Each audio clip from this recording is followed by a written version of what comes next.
My dear students, how are you. बच्चे, आज जो हम वीडियो बनाने के लिए जा रहे हैं वो हम कक्षा 5 से यानी कि 5th स्टैंडर्ड से बनाने के लिए जा रही हूँ। और जैसा कि आप लोग जानते हैं कि किसी किसी इंसान को अपने किताबों से बहुत ही ज़्यादा प्यार होता है, बहुत ही ज़्यादा लगाव होता है। आप देखिएगा कि किसी किसी इंसान के घर में किताबों की भीड़ लगी होती है। भीड़ इसलिए लगी होती है कि वो दिन भर अपने किताबों को पढ़ते रहता है, समझते रहता है। एक किताब जैसे ही ख़त्म होती है दूसरी किताब आ जाती है, दूसरी जैसे ही ख़त्म होती है तीसरी आ जाती है। उसे अपनी किताबों से इतना ज़्यादा लगाव होता है। तो बच्चे, आज जो हम कहानी पढ़ने के लिए जा रहे हैं तो इसी के ऊपर आधारित है। तो चलिए देखते हैं हम कौन सा कहानी पढ़ने के लिए जा रहे हैं। हाँ, हम जो अध्याय पढ़ने के लिए जा रहे हैं वो हम पाठ 9 से, ठीक है। और कहानी का शीर्षक है बच्चे किताब वाला। कहानी का शीर्षक क्या है? किताब वाला। देखिए, कोलंबिया के घने जंगलों में एक आदमी रहता था। कोलंबिया के घने जंगलों में एक आदमी रहता था जिसे किताबों से बहुत प्यार था। उसका नाम था लुइस।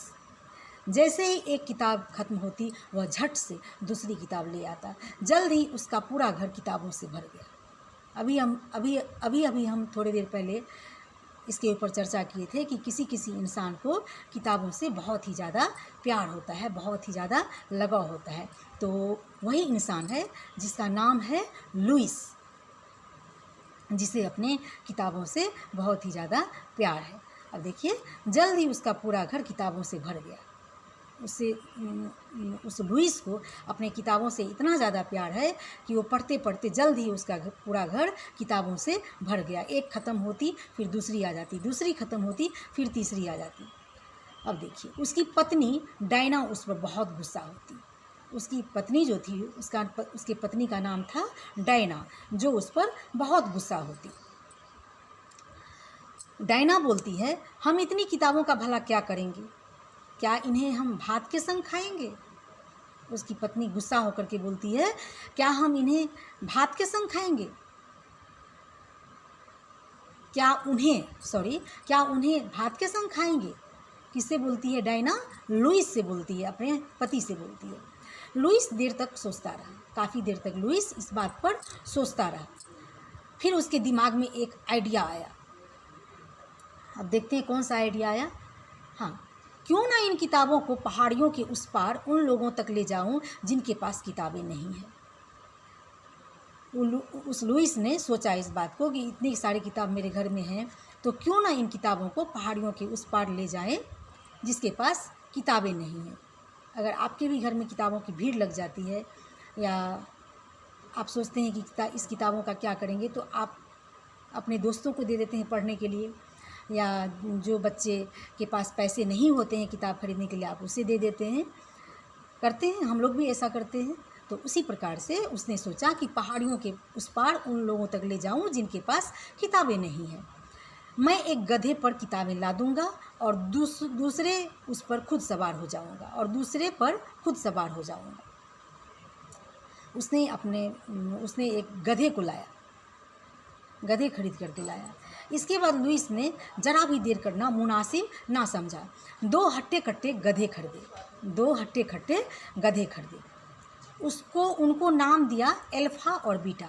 अब देखिए, परीक्षा में अगर आपके पास सवाल आता है कि लुइस के गधे का नाम क्या था, तो आप लिख सकते हैं अल्फा और बीटा।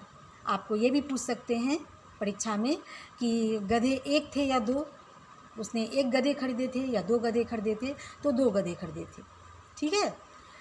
उस दोनों का नाम क्या था? अल्फ़ा। एक का नाम था अल्फ़ा और दूसरा का नाम बीटा। उनकी पीठ पर किताबें रखने के लिए एक क्रेट बनाई और उस पर एक तख्ती लगाई गधे के ऊपर। गधे पर किताब घर, ठीक है। अब हर हफ्ते लुइस अल्फ़ा और बीटा दूर दराज पहाड़ियों पर स्थित बियाबान गांवों का दौरा करते।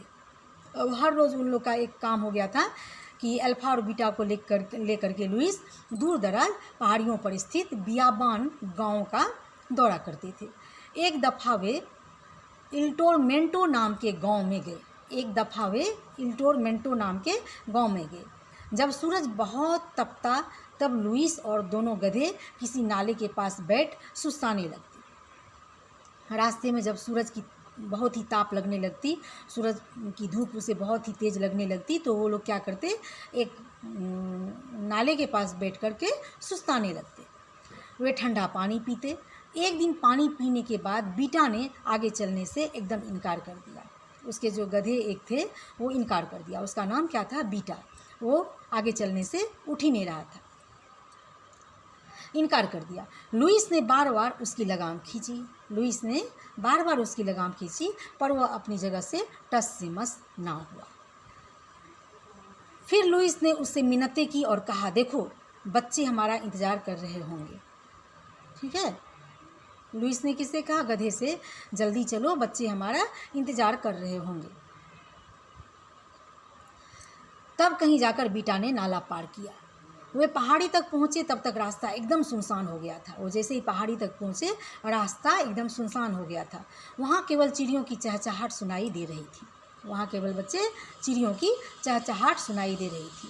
अचानक धूप अंधेरों में से एक डाकू सामने आ धमका। धूप अंधेरों में से, एकदम अंधेरा था वहाँ पर, अचानक धूप अंधेरों में से एक डाकू सामने आ धमका। हमें जाने दो, बच्चे हमारे इंतज़ार में होंगे। किसने कहा, लुइस ने उस डाकुओं से कहा, हमें जाने दो, बच्चे हमारे इंतज़ार में होंगे। लुइस ने प्रार्थना की। किससे प्रार्थना की, उस डाकू से। किताबें देखकर डाकू का पारा चढ़ गया। एक किताब रख ली और फिर गुर्रा कर कहा, याद रखो अगली बार मुझे चांदी सोना चाहिए। डाकू ने कहा, क्योंकि डाकू लोग तो सोना चांदी पैसे लूटते हैं ना, तो उसे किताब से क्या लेना देना है, वो तो डाकू है। डाकू की किताब लेकर क्या करेगा। इस तरह चलता फिरता किताब घर आगे बढ़ गया। किताब घर मतलब समझते हो, वो गधे पर जो किताब का घर बनाया हुआ था, वो गधे आगे चलते गए। पहाड़ियाँ पार की। कुछ देर में नीचे घर दिखाई देने लगा। छोटे छोटे से घर दिखाई देने लगे। इल टोरमेंटो के बच्चे लुइस से मिलने के लिए दौड़ पड़े। अब देखिए, टोरमेंटो के बच्चे लुइस से मिलने के लिए दौड़ पड़े। अब देखिए, मैं आपको दिखा दी गई, ये जो है यही है लुइस, जिसको अपने किताबों से बहुत ही ज़्यादा प्यार था और प्यार है। और ये सारे बच्चे को उसने किताब देने के लिए गए हैं। बच्चे देखिए इन्हें देख करके कितने खुश हो रहे हैं। वो किताब जो देने के लिए गए हैं तो बहुत ही ज़्यादा बच्चे लोग खुश हो गए। और ये है अल्फ़ा और एक बीटा होगा कहीं पे, अल्फ़ा बीटा इसका गधे का नाम है। ये गधे जो है इसका नाम अल्फ़ा है, और बीच में भी देखिए छोटा सा एक गधा दिख रहा है, इसका भी नाम बीटा है। ठीक है, तो ये लोग कितने आपस में खुश हैं एक दूसरे को किताब दे करके।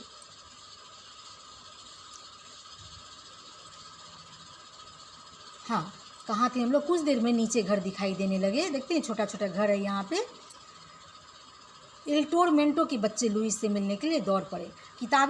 किताबें चुनने से पहले लुइस बोला, आज मैं तुम्हारे लिए एक अनूठा उपहार लाया हूँ। किसने कहा, लुइस ने बोला बच्चे लोगों से, आज मैं तुम्हारे लिए एक अनूठा उपहार लाया हूँ। किताबों के ढेर के पीछे उसने मुखौटा का एक बंडल निकाला। मुखौटे छोटे जानवर थे। मुखौटे क्या थे, छोटे जानवर थे। देख रहे हैं ना, ये मुखौटा दिया लुइस ने। पहले सारे बच्चे को एक छोटा छोटा मुखौटा दिया कि मुखौटा पहन के पहले वो खुश हो जाएंगे और उसे दिखाई नहीं देगा कि क्या है। फिर मुखौटा पहन के उसको किताब दिया जाएगा। जब वो बच्चे मुखौटा पहन के छुएंगे किताब को तो और ज़्यादा खुश हो जाएंगे।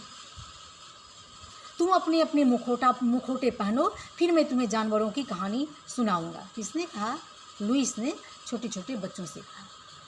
कहानी खत्म होने के बाद बच्चों ने अपनी अपनी पसंद की एक एक किताब चुनी और लुइस से विदा लेते हुए चल दिए। किताबों को अपने कलेजे से चिपकाए। लुइस, अल्फ़ा और बीटा भी पहाड़ियाँ लांघते हुए घर की ओर चल दिए। किताब दे दिए लुइस ने सारे बच्चे को। इसके बाद लुइस, अल्फ़ा और बीटा, अल्फ़ा गधे का नाम था, बीटा भी गधे का नाम था, ये तीनों पहाड़ियाँ लांघते हुए घर की ओर चल दिए। रास्ते में आने वाले तमाम जंगल और नाले पार करते हुए घर पहुंचकर लुईस ने अपने भूखे गधे को चारा दिया। जब लुईस ने घर पहुंचा तो अपने भूखे गधे को चारा दिया और डायना ने अपने भूखे पति को भोजन। रात को जल्दी सोने की बजाय लुईस ने एक किताब उठाई और उसे देर रात तक पढ़ता रहा। कहीं दूर एक पहाड़ी पर भी रात बहुत देर तक मोमबत्तियाँ और लालटेनें जलती रही। मतलब वो लुईस जहाँ पे बच्चों को किताब देने के लिए गया था और बच्चे लोग किताब लेकर के वहाँ पे खुश हो गए थे, तो वहाँ के जो पहाड़ियों के नीचे जो झोपड़ी बनी हुई थी, छोटे छोटे घर थे, तो पहाड़ियों पर भी रात देर तक मोमबत्तियाँ और लालटेनें जलती रही। क्यों जलती रही लालटेनें और मोमबत्तियाँ? क्योंकि वहाँ पे बच्चे बहुत खुशी खुशी किताब पढ़ रहे हैं। वो बच्चे लोग के पास तो पहले से किताब नहीं थी, लुईस ने किताब दिया तो वो बच्चे बहुत ही खुश हो गए और वो लोग भी लालटेन जलाकर और मोमबत्तियाँ जलाकर किताब पढ़ रहे हैं। तो जिससे देखकर लुईस की आत्मा को बहुत ही ज़्यादा शांति मिला और लुईस बहुत खुश है कि हमारी किताब बर्बाद नहीं हुई और हम तो पढ़ ही चुके थे किताब को, और साथ में वो सारे बच्चे भी अभी पढ़ रहे हैं। और आगे है क्या? हाँ, तो बच्चे, इस कहानी से क्या शिक्षा मिली आपको? इस कहानी से ये शिक्षा मिलती है कि जब हमारे पास किताबों की ढेर लग जाए और वो किताब हम पढ़ चुके हैं और जिस भी बच्चे के पास किताब नहीं है तो आप उसे किताब दे दीजिए। आपको शांति फील होगी। और जो गरीब बच्चे हैं उसमें अगर आप किताब बांट देते हैं तो वो लोग आपको कितनी सारी दुआएं देगी और वो दुआएं आपको कहीं जाकर कितनी लगेगी ये भगवान ही जानता है। तो इसीलिए अपनी सारी किताब को अपने गरीब बच्चे में बांट देना चाहिए। जहाँ भी आपको लगे कि यहाँ पे बच्चों को देना चाहिए किताब, इन बच्चों के पास किताबें नहीं हैं, तो वहाँ पर आपको वो किताब ज़रूर दे देना चाहिए। आप लोग क्या करते हैं, जैसे कि मेरी किताब है, हम पढ़ लिए तो क्या हुआ, घर में है, नहीं, ऐसा नहीं करना चाहिए। जहाँ पे किताब की दिक्कतें हैं, जिन बच्चों के पास किताबें नहीं, आप तो उस किताब को पढ़ लिए हैं, आप तो उस किताब के बारे में सब कुछ जान गए हैं। और जो बच्चे नहीं पढ़ पा रहे हैं, जो बच्चे पैसे से नहीं खरीद सकते हैं, जिसके पास पैसे नहीं हैं किताब खरीदने के लिए, आप उसे देते हैं तो वो बच्चे कितने खुश होंगे, आपको कितनी सारी दुआएं देंगे वो बच्चे, है ना। तो अब चलिए थोड़ा सा शब्दार्थ देख लेते हैं। खत्म का मतलब बच्चे क्या हुआ, समाप्त। आइडिया का मतलब क्या हुआ, युक्ति, जो हम युक्ति अपनाते हैं किसी के ऊपर, आइडिया, उपाय। बियाबीन मतलब सुनसान जगह को बोलते हैं बियाबीन। सुस्ताना मतलब आराम करना। कलेजा मतलब हृदय। हट्टे कट्ठे मतलब स्वस्थ। प्रोग्राम मतलब कार्यक्रम। मुनासिब मतलब उचित। आप इसे अपने नोटबुक में नोट कर लीजिएगा, ठीक है। और जहाँ कहीं आपको दिक्कत लगे मुझे फ़ोन करके आप पूछ सकते हैं। इसका प्रश्न उत्तर भी हम आपको लिख करके भेज देंगे। देखिए, इसका प्रश्न उत्तर आप भी लिख सकते हैं, लेकिन आप तभी लिखेंगे जब आप इस कहानी को पूरी अच्छी तरीके से पढ़ेंगे। जब तक आप कहानी नहीं पढ़ेंगे आपको उत्तर मिलने वाला नहीं है, ठीक है। धन्यवाद।